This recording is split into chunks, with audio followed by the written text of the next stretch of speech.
Merhabalar, Hobizub YouTube kanalıma hoş geldiniz. Bugün sizlerle bu görmüş olduğunuz fular boyunluk modelin yapımını paylaşıyor olacağım. Gördüğümde çok beğendim. Çok böyle eski yılları andıran nostaljik bir havası var. Yapımı da oldukça kolay. Sizlerle paylaşmak istedim. Tığla ördüm. Şöyle açalım. Bakın görüntüsü şu şekilde. Boynumuzun çevresinden şık bir görüntü. Fiyonk da yapabilirsiniz. Dümdüz de kullanabilirsiniz.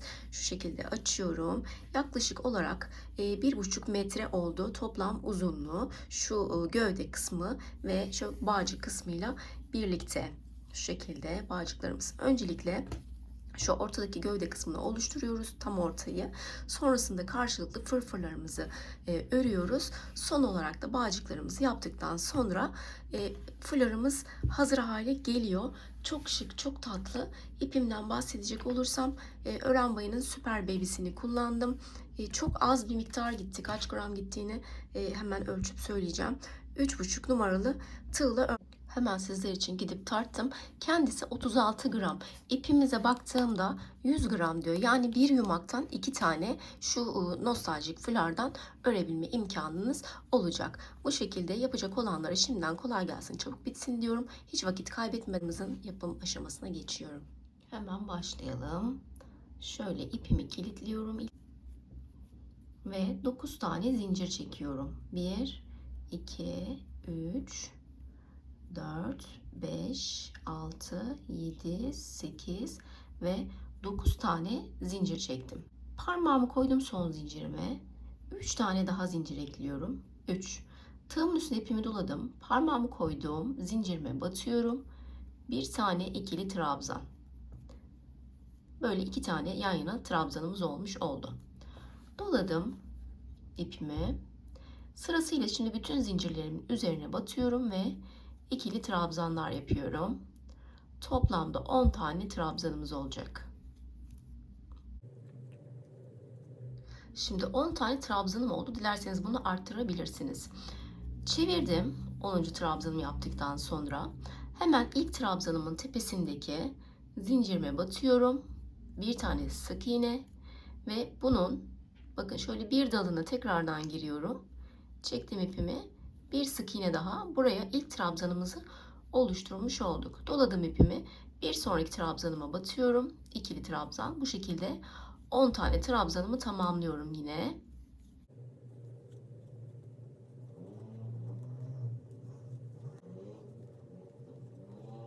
Şöyle bakalım. 1, 2, 3, 4, 5, 6, 7, 8. Şimdi 2 tane daha trabzanım var. Bakın şöyle yan yana duruyor. Şu baştaki zincir gibi durduğu için bunu es geçmemek adına sayarak ilerleyin. Bu 9'uncusu, 9. trabzanım. Doladım ve son olarak köşedeki, başlangıçtaki zincirimin de tepesine batıyorum. Şöyle tam orta noktasından girdim ve 10. trabzanımı bu şekilde yaptım. Çeviriyorum. İlk trabzanımın tepesindeki zincirime battım.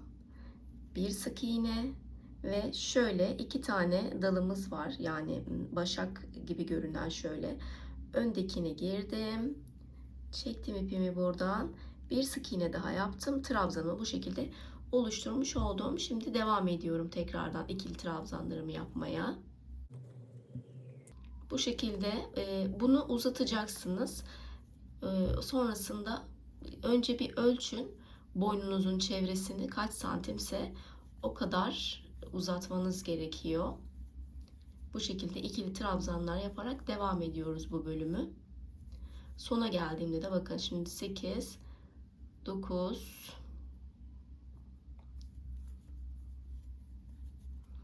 bakalım 1, 2, 3, 4, 5, 6, 7, 8, 9, 10 tamamladık. Sayarak ilerlerseniz herhangi bir eksiltme yapmamış olursunuz. Tekrardan çeviriyorum ve ilk trabzanımın tepesindeki zincire battım. Sık iğne, hemen şöyle yarım başağına batıyorum. Bir sık iğne daha doladım. Hemen ikinci trabzanımdan devam ediyorum ve bunu boynunuzun çevresine şöyle uzatıyoruz böyle. Sonrasında üzerine fırfırlarımızı yapmaya başlayacağız. Evet, şimdi ben şu setimi tamamladım. Bir tarafının fırfırlarını da ördüm. Karşı tarafı da nasıl yapacağımızı birlikte göreceğiz. Kaç santim uzunluğunda olmuş? Şöyle hemen sıfırdan başlatalım. Şöyle iyice geriyorum. Şuradan 35 santim kadar uzunluğu olmuş. Şurası 35 santim. Yani siz bunu azaltıp çoğaltabilirsiniz. Kendi boynunuzun ölçüsünü alıyorsunuz. Kaç santimse o kadar bunu örerek uzatıyorsunuz. Bir tarafın fırfırını yaptım şu şekilde. Şimdi bu tarafı birlikte başlayalım. İpimizi aldık tekrardan. Şöyle bir tane ilmek ayarlıyorum kendime. Şu köşe noktasından başlatacağım. Şu köşeden soktum tığımı, ipimi çekiyorum. 1, 2, 3 tane zincirli yukarı çıktım. Doladım ipimi. Şimdi bu tarafta yine öreceksiniz tabi. Sonra karşı tarafında birebir aynı şekilde olması gerekiyor. Yani yükseltilerin ve alçaltıların, öndekilerin ve arkadakileri ona göre ayarlamanız gerekiyor. Burada şimdi ilk etapta önde olduğu için önle başlıyorum. 3 tane zincirimi çektim. İpimi doladım. Hemen şöyle bakın. Trabzanımız var burada. Bu boşluğa giriyorum. Buraya 5 tane ikili trabzan yapıyorum boşluğumun içine. 2, 3, 4 ve 5. 5. trabzanımı da yaptıktan sonra yan taraftaki trabzan grubuma geçiyorum. Şuraya. Bunu arkadan almamız gerekiyor. Tığımın üstüne ipimi doladım. Arkadan bakın şöyle girdim. Şuraya. Bu trabzanın arkasından dolanıyorum.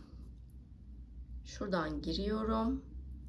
Bu trabzanımın arkasından dolanıyorum. Şimdi 5 taneyi de buraya yapacağız. Şu arkada zaten çıkıntı olarak belli oluyor o trabzanımız. Bunun üzerine de 5 tane ikili trabzan yine. 3, 4 ve 5. Şöyle. Doladım. Bir sonraki trabzan grubuma geçiyorum.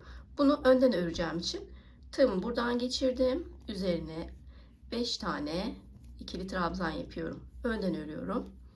5 taneyi.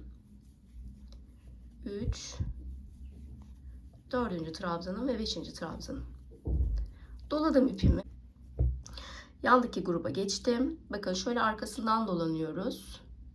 Tığımı şöyle arkadan kabarttım. Şuradaki trabzanı.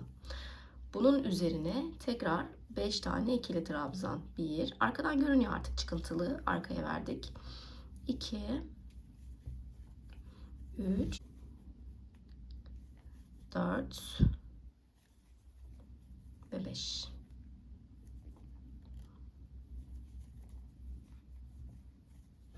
Şimdi tekrardan öndeki kısımdayım. Doladım. Öndeki trabzanım için tığımı önden sokuyorum ve 5 tane ikili trabzan. 2, 3, 4 ve 5. Bu şekilde sıra sonuna kadar devam ettireceğiz. İpimi doladım. Bakın bir sonraki grubuma geldim. Şuradan ilk boşluktan öne doğru çıkartıyorum. Sonra alttaki trabzanı geri itiyorum. Arkada bakın çıkıntı olarak bizi bekliyor. İpimi çektim. İkili trabzan doladım. Artık bunun üzerine toplam 5 tane olacak şekilde trabzanlarımı yapıyorum. Kaç oldu? 3. Bu dördüncüsü ve beşincisi. Bu şekilde bir sıra arkadan yaptık. Bir dahaki sefere önden sonra arkadan önden arkadan önden şeklinde sıramın sonuna kadar götürüyorum. Sondaki fırfırımı da yaptıktan sonra bakıyorum burası tek kat çok kısa kalıyor. Bu yüzden bir sıra daha üzerine örmeyi tercih ettim. Döndüm. Yine ilk baştaki trabzanımı şu şekilde yapıyorum. Düzgün olması için.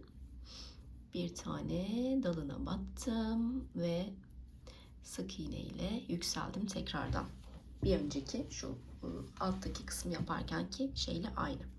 Doladım. Şimdi trabzanımın bir sonraki trabzanın tepesine batıyorum ve ikili trabzan. Doladım. Bir sonrakine battım. ikili trabzan doladım. Şimdi herhangi bir boşluk bırakmadan bütün trabzanlarımın tepesine ikili trabzan yapıyorum. Önden ya da arkadan diye bir şey yok. Dümdüz gördüğünüz bütün trabzanların tepesine ikili trabzan yapıyorsunuz. Bunu 2 katta yapabilirsiniz. 3 katta yapabilirsiniz. İpinizin inceliğine göre bu yükseklik değişecektir çünkü. Bu şekilde sıramın sonuna kadar bütün trabzanların üzerine ikili trabzan yaparak devam ediyorum. Sıra sonunda tekrardan buluşuruz. Evet, böyle çok daha iyi oldu bence. Şimdi şöyle sıra sonuna kadar getirdim. Son trabzanımı yapmadan önce şöyle 1, 2, 3 tane zincir çekiyorum. Son trabzanıma giriyorum ve ilmek kaydırmayla bunu aşağıya doğru indirdim ipimi. Şimdi tekrardan 1, 2, 3 zincir çektim. Yine aşağıya indim. Şöyle bir ilmek kaydırma. Bakın burada muntazam bir şekilde aşağı inmiş olduk. Şimdi şu aradan bağcık kısmını yapacağız. Onun için 1-2 tane buradan, 1-2 tane buradan. Şu ortada kalan 4 tanenin üzerine ben trabzanlar yaparak şöyle bir zincir çekelim. Buralardan da ilmek kaydırma yapacağım şimdi. İpimi hiç kesmeden devam etmek istiyorum. İkisini yapsam 1, 2, 4. Tamam. Şimdi buradan girdim. Şuradan önce ilmek çıkaralım. 1, 2, 3, 4 tane ilmeğimi çıkardım. 1, 2, 3, 4. Çevirdim. Aynı yere tekrardan bakın şöyle bir de bir dolana battım. Şu şekilde ilk trabzanımı oluşturmuş oldum. Doluyorum. Bu ilk trabzanımda 2, 3, şuradaki ipimizi de alalım. Saklarız sonra o ipleri. Ve dördüncü trabzanımı da yaptım. Tekrar çevirdim. İlk dalına. Yani buraları bu şekilde yapmanıza gerek yok. 3 tane zincir çekip de dönebilirsiniz istiyorsanız. Ben daha muntazam olması için bu şekilde yapmayı tercih ediyorum. Şimdi bunu istediğiniz uzunluğa gelene kadar yapabilirsiniz. Yani fiyonk yapacaksanız tabii çok daha uzun olması gerekiyor. Bakın 4 taneyi sayın. 1, 2, 3, 4. 1, 2, 3. Dördüncüsü de şuraya batıyoruz. Son trabzanımızın tepesine. Bu şekilde. Sonra dönüyorum. Fiyonk yapacaksanız dediğim gibi çok daha uzun olması gerekiyor. Sadece bunun üzerine gelip şöyle bir düğüm atacaksanız çok daha kısa. Şuraları bir örelim. Ben kaç santim ördüğümü paylaşırım sizlerle. Evet, şöyle geldik. Bakın şu bağcık kısmını bitirdim. 55 santim kadar örmüşüm. Şimdi aynı şeyi bu taraftan da yapacağız. Buradan giriyorum. İpimi aldım. Tekrardan aynı stilde şuradan bir tane ilmek çıkardım. Bu taraftan ortadaki 4 taneyi buluyorum. Yani tam eşit yapalım. 2 2 yanlardan aldım. Şu 4 tanesini hemen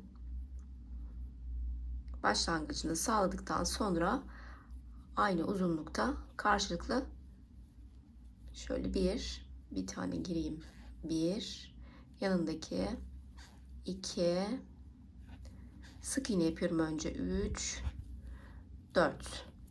Şimdi şuradaki 4 taneyi belli ettikten sonra üzerine tekrardan ikili trabzanlar yaparak aynı boyutlarda öreceğiz. Sonrasında boyunluğumuz hazır hale gelecek. Bu şekilde videomuzun sonuna geldik. Kanalıma destek olmak için yorum yapmayı, abone olmayı, beğen tuşuna basmayı unutmayalım lütfen. Bir sonraki içerikte görüşmek üzere. Hoşçakalın.